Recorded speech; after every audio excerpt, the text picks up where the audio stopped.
Como bien se sabe, la mitología griega es una de las más extensas de la historia de la humanidad, ya que cuenta con una gran cantidad de dioses, semidioses, leyendas y eventos fantásticos.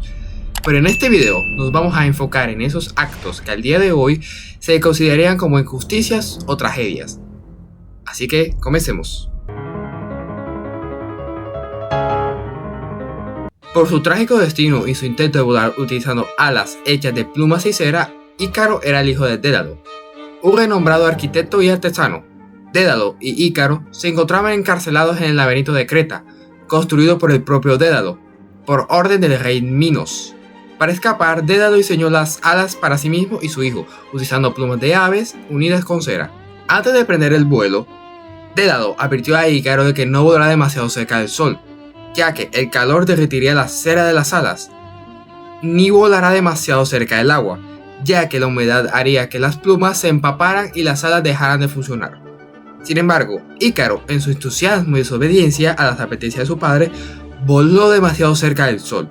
El calor del sol derritió la cera que sujetaba las plumas y las alas se deshicieron, causando que Ícaro cayera al mar Egeo y se ahogara. Así, Ícaro se convirtió en un ejemplo trágico de la desobediencia y el exceso de confianza. Sin embargo, se puede decir que el destino de Ícaro simboliza la tragedia de una vida joven y la falta de advertencia u orientación adecuada. Se podría considerar esto una tragedia en el sentido de que Ícaro era un joven ingenuo que no tenía pleno conocimiento de las consecuencias de sus acciones y debido a esa falta de conocimiento terminó muriendo por volar demasiado cerca del sol. Conocido por su papel en la creación de la humanidad y su relación con los dioses, Prometeo era un titán, una raza de seres divinos anteriores a los dioses olímpicos. Él simpatizaba con la humanidad y tenía un amor particular por los mortales, en contraste con otros titanes, que lucharon contra los dioses. Prometeo eligió apoyar a los dioses olímpicos en su guerra contra los titanes. Sin embargo, Prometeo desafió a Zeus, el rey de los dioses, al robar el fuego de los dioses y dárselo a los humanos. El fuego permitió a los humanos adquirir el conocimiento y progresar en diferentes áreas, como la agricultura y la metalurgia. Esta acción fue considerada un gran acto de generosidad hacia los mortales, pero también desafiaba la autoridad divina de Zeus. Como castigo por su desobediencia, Zeus condenó a Prometeo a ser encarcelado en una roca, en el monte Cáucaso. Allí, un águila se alimentaba de su hígado durante el día, y por la noche, el hígado volvía a crecer para que el ciclo se repitiera al día siguiente. Esta tortuga se prolongaría hasta que Hércules, el héroe griego, finalmente liberó a Prometeo de su sufrimiento. Aunque Prometeo desobedeció a Zeus al robar el fuego y dárselo a los humanos, el castigo impuesto por Zeus es extremadamente desproporcionado, ser condenado a un tormento eterno, con un águila devorando tu hígado todos los días, solo para que se regenere y sufra nuevamente. Es una crueldad excesiva. Condenado a cargar el peso del cielo sobre sus hombros o su espalda por toda la eternidad, Atlas se convirtió en el titán que sostenía la bóveda celeste, evitando que el cielo se derrumbara y manteniendo la separación entre el cielo y la tierra. Atlas fue condenado por su participación en la titanomaquia, la guerra entre los titanes y los dioses olímpicos. Sin embargo, cargar el cielo no solo afecta a Atlas, sino que también afecta a sus descendientes y las generaciones futuras. ¿No parece justo que sus hijos y futuros titanes también estén sometidos a sufrir las consecuencias de su castigo?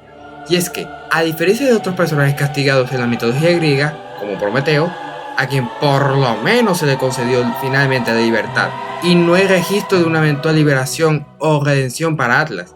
Esto implica que su castigo es perpetuo, sin posibilidad de alivio o reconciliación, y como bien se sabe, la finalidad de un castigo es que el castigado aprenda de su error, pero en este caso, no hay ninguna libertad para Atlas, por lo que esto, más que un castigo, vendría a ser más una sentencia. Su historia es conocida principalmente por su participación en el sacrificio que se llevó a cabo antes de que empezara la guerra de Troya. Ifigenia tenía que ser sacrificada por Agamenón, y es que resulta que en la leyenda de la guerra de Troya, que se relata en la Ilíada y la Odisea, los griegos, liderados por Agamenón, se preparaban para zarpar hacia Troya para luchar contra los troyanos. Sin embargo, la flota griega se quedó varada debido a la falta de vientos favorables. Un oráculo reveló que para obtener la ayuda de los dioses y permitir que la flota zarpara, Agamenón debía sacrificar a su hija Ifigenia como ofrenda. Agamenón, a pesar de su dolor, accedió al sacrificio para asegurar la partida de los barcos. Ifigenia fue llevada al altar de Áuride, donde se suponía que sería sacrificada. Sin embargo, en el último momento, La diosa Artemisa intervino y reemplazó a Ifigenia por un ciervo en el sacrificio. Ifigenia fue llevada a tierra lejana por Artemisa y se convirtió en una sacerdotisa de su templo. Si bien en algunas versiones de la mitología griega, Ifigenia fue sacrificada, mientras que en otras versiones fue salvada en el último momento por la diosa Artemisa, el poeta griego Eurípides, en su obra de teatro Ifigenia en Áulide, presenta una versión de la historia en la que Ifigenia fue sacrificada por su padre Agamenón en cumplimiento de su deber hacia la guerra. Fuera de que, si fue sacrificada, fue salvada por Artemisa. No es un acto justo, ya que antes de tomar la decisión de sacrificar a Ifigenia, no se exploraron alternativas posibles, no se buscaron soluciones diplomáticas, o se consideraron otras formas de obtener la ayuda divina, o que pudiera zarpar con los barcos. El sacrificio de Ifigenia fue una elección unilateral y extrema, sin una evaluación exhaustiva de otras opciones. Y lo que es peor aún, Ifigenia era una joven inocente que no tuvo voz ni elección en el sacrificio. Ella no tuvo la oportunidad de dar su consentimiento o expresar su opinión sobre su propio destino. Fue víctima de una decisión tomada por su padre y otros líderes griegos. Edipo era un rey mítico de la ciudad de Tebas. Sus padres son Yocasta y Layo. Layo abusó de un joven que finalmente se suicidó. Layo consultó al oráculo de Delfos para averiguar qué le deparaba a los dioses por su crimen. La respuesta fue que tendría un hijo, que terminaría matándolo y usurpando su trono, y casándose con su esposa. Para ese momento, su esposa Yocasta estaba esperando un hijo, así que Layo, para evitar el presagio, le encargó a un pastor que abandonara a su hijo, a quien le había atravesado los pies con unas fríbulas. El niño fue hallado por unos pastores que lo llevaron a donde el rey de Corinto, Pólipo. Así que Merope, también conocida como Peribea, se encargó de la crianza de Edipo, quien lo bautizó como Edipo, que significa con los pies hinchados. Durante su vida, tuvo que soportar los rumores de quienes decían que Pólipo y Merope no eran sus padres biológicos. Edipo decidió visitar el oráculo. La respuesta del oráculo fue: mata a tu padre y cásate con tu madre.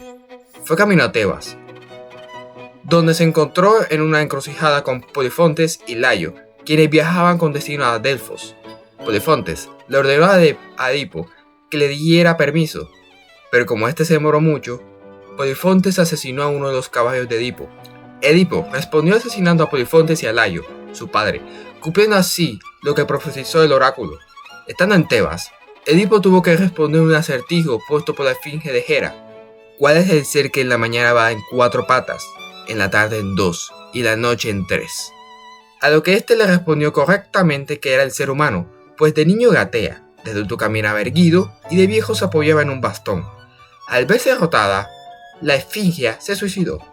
Por esta acción, Edipo fue reconocido por los tebanos como un héroe, y lo hicieron rey. Finalmente, Edipo terminó de completar la profecía casándose con la reina de Tebas, Yocasta, su madre. Al final, Edipo termina descubriendo que Yocasta y Layo eran sus padres. Consternado, decide romper sus ojos con los broches del vestido de Yocasta, de modo que cuando muera no pueda mirar a sus padres a los ojos en el Hades. Ciego, le pide a Creonte que lo exilie, de modo que Edipo se condena a vivir para siempre como un extranjero, desprovisto de todo poder, afecto y consideración. Edipo se enfrenta a un sufrimiento extremo y la pérdida de su visión como resultado del descubrimiento de la verdad. Estos castigos y consecuencias pueden ser considerados desproporcionados en relación con los errores que cometió sin conocimiento previo. Si bien es uno de los personajes más famosos de esta mitología, también es uno de los que tiene la historia que podemos llamar no solamente injusta, sino también trágica. Si bien Medusa cuando fue inventada no era más que un monstruo, hermana de Steno y Euriale, con el pasar del tiempo se fueron añadiendo una nueva versión que explicaría su origen. Según Ovidio, Medusa era una hermosa mujer con cabello dorado y encantadora belleza. Sin embargo, fue castigada por la diosa Atenea debido a un incidente en su templo. Medusa fue abusada por el dios Poseidón en el templo de Atenea. Como resultado, Atenea se enfureció y transformó a Medusa y a sus hermanas, Steno y Euriale, en monstruos con serpientes en lugar de cabello, rostros grotescos y la capacidad de convertir a aquellos que las miraban directamente en piedra. Si bien hay algunas fuentes que dicen que la relación de Medusa y Poseidón era consensuada, esto no quita el hecho de que su castigo haya sido bastante injusto por parte de Atenea, por haber castigado a Medusa y a sus hermanas, en vez del propio Zeus, que fue quien tuvo las relaciones con ella en el templo de Atenea. Si es el caso de que Medusa tuviera relaciones sin consentimiento con Poseidón, esto lo convierte en algo doblemente injusto, ya que Medusa no tenía la culpa de los antojos y los caprichos de Poseidón. Y bueno, hasta aquí ha terminado el video sobre los 6 eventos más trágicos e injustos de la mitología griega. ¿Cuáles otros eventos en la mitología griega consideras trágicos e injustos? Por favor, me lo puedes dejar en los comentarios. Además de eso, dale me gusta al video y recomiéndame otros temas similares. Puedes seguirme en Instagram, donde hago contenido similar, y nos vemos en el próximo video. Chao.